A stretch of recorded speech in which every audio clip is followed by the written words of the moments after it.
solitude is not silence. Silence is a very different element, and silence can be practiced all day long in various ways and in various places and very quietly and calmly, and you can be in both rested and enriched from it. But solitude's a very, very different thing.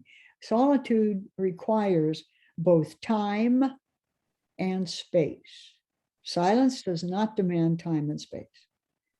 You can be silent on a street corner in New York City when everybody else in the crowd is screaming at you, and you're just letting it wash over you. Solitude is moving in depth into yourself. Why? Because solitude is the only place you can go to concentrate or to answer the unanswerables. Solitude can take a long time. Think of when you were deciding where you were going to go to school, or that you were going to get into some radio work, some podcast work like this. If you did it with a real respect for solitude, you knew, at least intuitively, that you didn't have the answer, but that the answer was within you. You knew that. You knew that. And when you decided that I like words, I like books, I like conversation, I like debate, I like politics, I like thinking, I like listening to people who are thinking, where can I go to do that?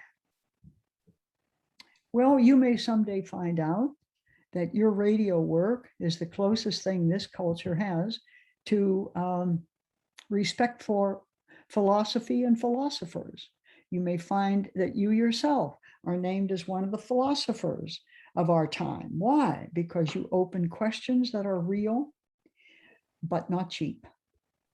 They take a lot of thought and reflection to get to. Now, the monastic says that this is a time, solitude is the time we take to discover our own ideas and the way we ourselves are dealing with them. That's why you go there. Yeah. Well, Blake, did you get that painting done when you were up at the cottage? And you say, oh man, if I don't get this painting done before she'll never give me the key to the cottage again. But the answer is no, I didn't. Well, what were you doing? Thinking. I was thinking, and I was praying, and I was listening to some good Christian music, and I was writing in my journal, and I was taking a lot of points that I'm concerned about. I was living my soul to maturity. That's what I was doing.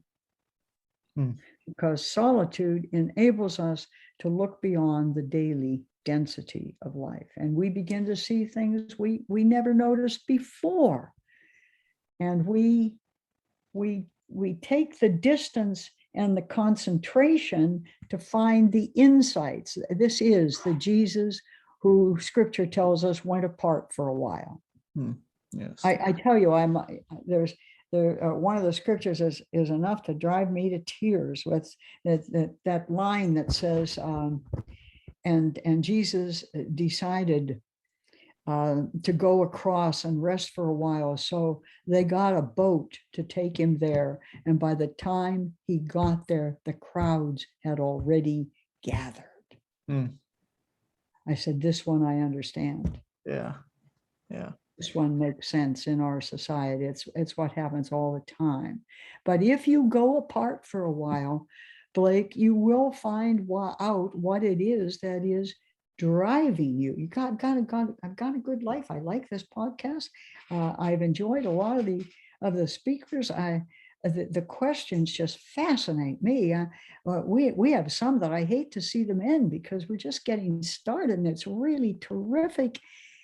But I discovered something about myself. It isn't just the words. It's because this suits me. I like doing it, and I'm learning a lot, but I think I'm going to have to read an awful lot to stay good at it. You Yeah. do, don't you, Blake? Oh, You have yeah. to. I mean, I'm impressed. I said to myself, this guy's for real. He can do it. When you say, I didn't read it all, of course you didn't. It's not meant to be read. I mean, that book isn't written to be read from page 1 to page 200. It's meant for you to read the segments that make sense or are questions for you right now. That's what it's about. And so when you came out with, but I did read some of it and I saw some things, I said to myself, he's on the road. He's going to be fine.